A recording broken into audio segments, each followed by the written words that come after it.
Purpose. When working with clients, I often ask people why they do things the way they do them. The response a majority of the time is because that's the way I was shown to do it.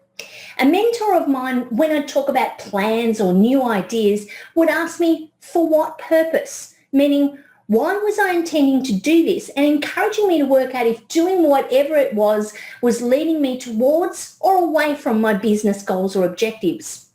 With so many processes, systems and tasks in business, we often keep doing the same things without thinking about whether they're still valid or, in the case of my mentor, have a purpose. As you begin your week, take a look at the tasks or the processes you do and consider my mentor's advice. For what purpose? Sometimes we keep doing things because that's the way we've always done it. But if they no longer serve a purpose, it's time to stop doing them and open up space for other activities or to streamline processes. Here's to a day with purpose.